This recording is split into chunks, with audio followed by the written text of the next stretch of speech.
आप देख रहे हैं पंजाब केसरी और मैं मुकेश रैना। ये मेरे सामने जो खड़े हैं ये आर JKS क्वालिफाई करने वाले 5 होनहार यहाँ के जो व्यक्ति हैं, जो छात्र हैं जिन्होंने कड़ी मेहनत करके और इस टेस्ट को क्वालिफाई किया है। आने वाले समय में ये जम्मू कश्मीर जो है वो गौर सरकार में जहाँ पर ये अधिकारी के रूप में हमें दिखाई देंगे। सर, क्या नाम है आपका सर? जी, मेरा नाम लक्ष्य कुमार चौधरी है। मुझे लगता है आप घराना से हैं, है ना? जी, जी। तो आप इतनी दूर बॉर्डर बेल्ट पे रहते थे, बॉर्डर फायरिंग भी वहाँ पर होती थी पाकिस्तान की तरफ से। तो किस तरीके से आपकी ये तैयारी थी इस टेस्ट को लेकर? पर जी, एक काफ़ी लंबी तैयारी थी। टेस्ट तो अभी दिया हमने, जैसे 12th के बाद से। जैसे मैं NIT श्रीनगर से पढ़ा हूँ, तो काफ़ी सालों से मतलब चल ही रही थी तैयारी की। ऐसा नहीं है कि 1 साल में हुई है या 2 साल में हुई है। तो अभी तो चलो थोड़ा आगे बढ़ गए हैं तो ठीक लगता है, बट पहले नहीं पता होता, तो तैयारी बस कर रहे होते हैं कि कहीं जहाँ पे भी हमारा जैसा होता है ना कि नाम बैठ जाए। तो बस गाँव से आए थे, पहले पेरेंट्स ने काफ़ी स्ट्रगल किया हमारे कि हमें एजुकेशन प्रॉपरली टाइम पे और पूरी पहुंचाएं। और स्पेशली लास्ट कुछ ईयर्स में फायरिंग के दौरान काफ़ी हुई भी थी दिक्कत गांव में, बट एटलीस्ट अब 2 साल से काफ़ी शांति है बॉर्डर पे। तो एक वो काफ़ी एक हेल्पफुल मतलब चीज़ रही है हम सभी के लिए। सिविल सर्विसेज आपने चुना है, इस चुनने का क्या मकसद है? और आप आर्मी में भी जा सकते थे, कहीं और भी जा सकते थे, तो क्या इसको चुनने का क्या मकसद? जी, जैसे कि मैंने बताया, जब कॉलेज में थे हम तो फाइनल ईयर आते आते थोड़ी एक मैच्योरिटी भी आ जाती है, और भी चीज़ें पता चलती हैं कि जैसे सोसाइटी में क्या चीज़ें हो रही हैं और क्या चीज़ों का बदलाव लाना चाहिए। तो ये बोलते हैं कि बी द चेंज। तो एक वहाँ से मोटिवेशन भी थी कि अगर चेंज वाली साइड जाना ही है, सर्विस वाली साइड, तो वो हम खुद ही करते हैं, ना कि किसी और को बोलेंगे या रिक्वेस्ट करेंगे। तो एक मेन रीज़न वही था कि ताकि हम ही उसका पार्ट बन सकें उस चेंज का। हमारे साथ आप उनका नाम बताएंगे? वरुण वर्मा। वरुण जी, जहाँ तक मुझे पता है आप पढ़ाई के साथ क्रिकेट के भी बड़े शौकीन हैं जी। तो ये क्रिकेट किस लिए खेलते थे? अपनी जो टेंशन कम करने के लिए या किसके लिए आप? और पढ़ाई के दिनों में आप कितनी मेहनत करते थे इस अचीवमेंट को करने के? जी, मैं काफ़ी देर से तैयारी कर रहा हूँ। 6-8 साल हो गए मुझे तैयारी करते करते। फर्स्ट टाइम में मैंने IAS का इंटरव्यू था, 27 मार्क्स में रह गया था। तो उसके बाद से आपको काफ़ी ज़्यादा मेंटल स्ट्रेस होती है। तो स्टार्टिंग से ही मेरी हॉबी थी क्रिकेट खेलना। क्रिकेट से ये होता है कि मेरे को हमेशा एक पॉजिटिव वाइब बनी रहती थी, और थोड़ा मैं अपना जो भी मेंटल स्ट्रेस था उसको कम कर पाता था और इन्जॉय करता था गेम को, साथ साथ पढ़ाई चलती रहती थी। जो नए लड़के हैं जो इस एग्ज़ाम की तैयारी कर रहे हैं, आपको उनको क्या मैसेज देना चाहते हैं? उनको मैं यही मैसेज देना चाहता हूँ कि इस प्रोसेस को पूरा एंजॉय कीजिए। इसमें आप सिर्फ आप जॉब के लिए नहीं करते, आपकी एक ओवरऑल डेवलपमेंट होती है। आप हर एक सब्जेक्ट पढ़ते हो, स्पेशली एथिक्स, और उससे आपको पता चलता है कि एक सर्विस मोटिव रहना चाहिए और आप लोगों की मदद कर सको, जिसकी कोई भी नहीं सकता। होपलेसनेस, हेल्पलेसनेस, उसको आप खत्म कर सकते हो। और ये मैं यंग जनरेशन कहना चाहूँगा कि मेहनत कीजिए, नथिंग इज इम्पॉसिबल, आप कुछ भी अचीव कर सकते हो। JKS आपने क्वालिफाई किया है। आजकल बड़े मुद्दे हैं, जैसे भ्रष्टाचार का मुद्दा है, ऑफिस में लोग, जो सरकारी कार्यालय में लोगों की सुनवाई नहीं होती है। आपका क्या मेन मोटिव होगा?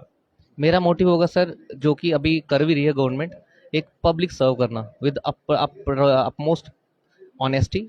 तो मैं इसी तरह से सर्विस करूंगा लोगों की, और जो भी कोई प्रॉब्लम होगी उसको पक्का सॉल्व करूंगा। जितना मेरे हद तक होगा मैं पक्का सॉल्व करूंगा। एक एक्स्ट्रा माइल भी चलने को मैं तैयार हूँ, ताकि लोगों की हेल्प हो सके। थैंक यू पंजाब केसरी से बात करने के थैंक यू, लिए। थैंक जी, आप कहाँ से हैं सर? मैं कोठे परला से हूँ, गाँव कोठे परला से।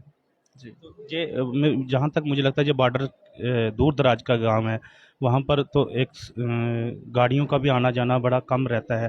फिर किस तरह से आप पढ़ाई करते थे इस अचीवमेंट के लिए? क्योंकि कोर्स के लिए भी आपको जाना पड़ता होगा, जम्मू भी जाना पड़ता था। किस तरह से आप अचीवमेंट करते थे?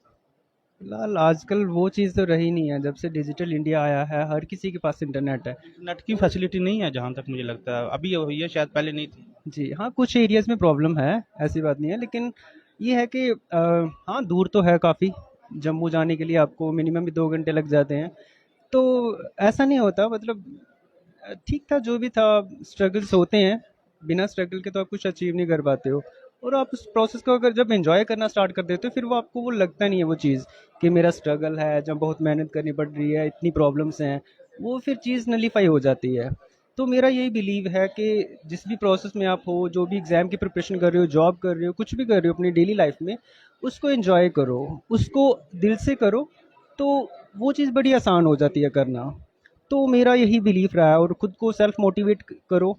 तो मैं यही मानता हूँ मैं, मतलब हार्डशिप्स होती हैं हर किसी की लाइफ में, वो part and parcel of life हैं। अगर हम उनको अपने ऊपर हावी होने देंगे तो फिर हम कुछ नहीं कर पाएंगे, मेरा ये बिलीफ है। तो आप आने वाले सिविल सर्विसेज आपने जो क्वालिफाई किया है, तो कौन से डिपार्टमेंट में आप जाना प्राथमिकता देंगे?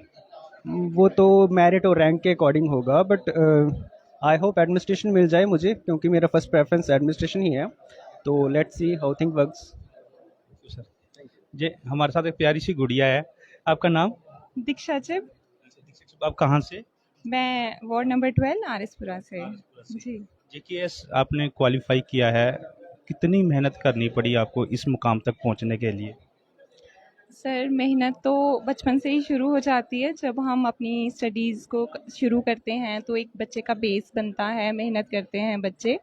उसके बाद यहाँ तक पहुँचने के लिए काफ़ी मेहनत करनी पड़ी है। लेकिन मैं बाकी सारे बच्चों को ये ज़रूर बताना चाहूँगी कि बहुत ज़्यादा लंबे स्टडी आवर्स नहीं रहते थे मेरे। 6 टू 7 आवर्स ही मैं पढ़ती थी एक दिन में, क्योंकि मैं ऑलरेडी वर्किंग थी। तो मेरे पास एक दिन में जब मैं ऑफ़िस जाती थी तो बहुत ज़्यादा टाइम नहीं होता था। ऑफ़िस के ड्यूरिंग मैं 2 टू 3 आवर्स पढ़ती थी, और सैटरडे संडे में मैं 6 टू 7 आवर्स पढ़ती थी। बट इम्पॉर्टेंट ये है कि जब आप पढ़ रहे हो तो तब आपको सिर्फ अपनी पढ़ाई की तरफ ध्यान देना है, and when you are free तो आप सिर्फ फिर एंजॉय करो, अपने गेम्स वगैरह आप खेल सकते हो फ्रेशन अप होने के लिए। क्या क्या चैलेंजेस आप जहाँ पर मानते समाज में, जिनको एक आधिकारिक के तौर पर आप जब नियुक्त होंगे आप उन पर करेंगे, काम करेंगे? सर सबसे पहले तो मैं एनवायरनमेंट को जो है वो बहुत ज़्यादा फोकस करूँगी कि हमारा एनवायरनमेंट क्लीन हो, ग्रीन हो, जो वेस्ट जो है वो अच्छे से जो है उसको सेगमेंट किया जा सके। उसके बाद वाटर जो है वो सब लोगों को क्लीन एंड वाटर प्रोवाइड हो सके। उसके बाद बच्चों की एजुकेशन जो है, जैसे कि हम देख रहे हैं कि हमारे यहाँ पे बाहर से बहुत सारे लोग आते हैं, लेबरर्स आते हैं जो काम करने चले जाते हैं, लेकिन मैंने देखा है कि उनके बच्चे जो हैं वो पीछे जो हैं वो स्कूल नहीं जाते हैं। तो कोई उनके लिए फैसिलिटी अगर हो पाए, और रेगुलर जो भी किसी की प्रॉब्लम हो उसको मैं एड्रेस करने की पूरी कोशिश करूँगी। जी, आपका नाम? अंजू बाला। आप जहाँ तक मिला था आप चौहाला गांव से हैं, तो क्या कहना चाहते हैं, किस तरीके से आप खुश हैं अपने अचीवमेंट से? बहुत ज़्यादा सर 2 साल की मेहनत है, सेकेंड अटेम्प्ट में क्लियर हुआ है। बहुत ज़्यादा खुश है, बहुत ज़्यादा पेरेंट्स बहुत ज़्यादा खुश हैं। जब रिज़ल्ट आया था तो 10 मिनट तक सारे रोते ही रहे थे, मतलब इतनी ज़्यादा उनको खुशी हो रही थी, कुछ बयान नहीं, शब्द नहीं थे कुछ बोलने के लिए कि क्या बोलें क्या बोलें। आपकी फर्स्ट अटेम्प्ट थी? सेकेंड। सेकंड। यस। तो जब फर्स्ट अटेम्प्ट में पीछे रह गए तो फिर मोटिव किसने किया आप? घर वालों ने बहुत ज़्यादा सपोर्ट किया था। मेरी एक प्रोफ़ेसर थी, उन्होंने भी मुझे बहुत ज़्यादा मोटिवेट किया कि आप कर सकते हो, आप में पोटेंशियल है। एमएससी के टाइम पे उन्होंने मेरे को काफ़ी अच्छे से देख रखा था कि अच्छी स्टूडेंट है। मम्मी ने भी बहुत ज़्यादा सपोर्ट किया कि जहाँ गलतियाँ रह गई हैं, उन पे काम करो, उनको इम्प्रूव करो और अच्छे तरीके से मेहनत करो। फिर काफ़ी अच्छी मेहनत की और आज हो गया। समाज में क्या क्या जो चीज़ है जो हम अब सरकार में देखते हैं जिन पर काम करना जरूरी, जैसे समाज में कुछ त्रुटियाँ, किस पर आपका फोकस होगा कि मैं इसको सुधार लाना है भाई? अगर मैं आपके पास पावर भी होगी आने वाले समय में, तो आप क्या किस पर काम करना चाहती हैं? शिक्षा, स्वास्थ्य, और क्या क्या आपका होगा? सबसे पहले तो सर मैं रूरल डेवलपमेंट पे काम करना चाहूँगी। हमारे रूरल एरियाज़ जो हैं वो बहुत ज़्यादा अंडर डेवलप्ड हैं, खासकर जैसे गार्बेज डिस्पोजल है, ड्रेनेज प्रॉब्लम है, इलेक्ट्रिसिटी की प्रॉब्लम है। 4 दिन से हमारे यहाँ पे लाइट नहीं आई है, पिछले 4 दिन से हम सफ़र कर रहे हैं। सेकेंड, वुमेन एम्पावरमेंट पे काम करना है बहुत ज़्यादा। एक मोटिवेट लोगों को ये करना है कि अपनी गर्ल्स को आगे लेके आएँ, वो भी इस फील्ड में या किसी और फील्ड में ज़रूर आगे बढ़ें। उनकी एजुकेशन, उनकी हेल्थ का खासकर ध्यान रखें। थर्ड, मैं चाहूँगी कि जैसे कि मैं एससी कैटेगरी को बिलोंग करती हूँ, तो उनके लिए भी एक है कि वो लोग भी और मेहनत करें, अलग अलग फील्ड्स में आगे आएँ, अपनी कैटेगरी, अपनी कम्युनिटी का नाम रोशन करें। So that's it. प्रधानमंत्री नरेंद्र मोदी जी बेटियों को पढ़ाने और बेटियों को बचाने की बात करते हैं, तो आजकल ग्रामीण क्षेत्र में अगर देखा जाए तो बहुत सी लड़कियां जो शिक्षा से वंचित रह जाती हैं। चलो भाई उसकी शादी करवा दो, 12वीं होगी बहुत है, अब इसकी शादी करवानी है। तो ऐसे लोगों को क्या आप मैसेज देना चाहते हैं? बच्ची पढ़ना भी चाहती है, नहीं जी आपकी शादी करवानी है।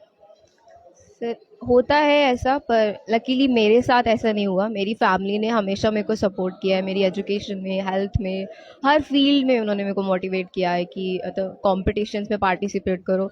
तो अगर मैं यहाँ तक पहुँच पाई हूँ तो एक रोल मॉडल की तरह बाकी पेरेंट्स को ये बोलना चाहूँगी कि वो भी अपनी गर्ल्स को आगे लेके आएँ। अगर वो पढ़ना चाहती हैं, शादी कर देंगे तो उससे तो कुछ होगा नहीं, बच्चे पैदा करो काम ख़त्म। तो उनको करो, सोसाइटी में अच्छा नाम होगा, लड़कियों का तो होगा ही, उनके पेरेंट्स को उससे भी ज़्यादा होगा। तो उनको उनकी एजुकेशन पे फोकस करने देना चाहिए। जहाँ पर गुरु माता जी हैं उदास मार्ग संस्था के, आज आपने जहाँ पर इन बच्चों को इकट्ठे बुला के सम्मानित किया है, क्या मकसद है आपका ऐसा? देखिए, आज हमारे संस्था के लिए एक बड़ा खुशी का मुकाम है, क्योंकि हमारे इलाके के 5 बच्चों ने ये KS की है। तो ये हमारे लिए बड़े गर्व की बात है और हमें बड़े खुशी हो रही है। तो इसलिए आज हमने इनको जहाँ सम्मानित करने के लिए बुलाया, और साथ में इसलिए बुलाया कि ताकि जो दूसरे बच्चे हैं वो भी देखकर इनके नक्शे कदमों पर चलें। और आप जानते हैं, जैसे हमारे ये उदास मार्ग संस्था में ऐसे सम्मेलन होते ही रहते हैं, तो उनकी तरह हमने आज इनको भी जहां बुला के तो सम्मानित करने के लिए जहां बुलाया। आरएसपुरा के 5 होनहार छात्र जिन्होंने JKS जो टेस्ट क्वालिफाई किया है, आने वाले समय में इन ये लोग जम्मू कश्मीर जो सरकार में अधिकारी के रूप पर तौर पर आपको दिखाई देंगे। और इन्होंने अपनी अपनी मंशा जाहिर की है और इन्होंने बताया है कि आने वाले समय में इन्होंने किस जो मकसद को लेकर इन्होंने इस टेस्ट को क्वालिफाई किया है। मुकेश रैना, पंजाब केसरी, आरएसपुरा।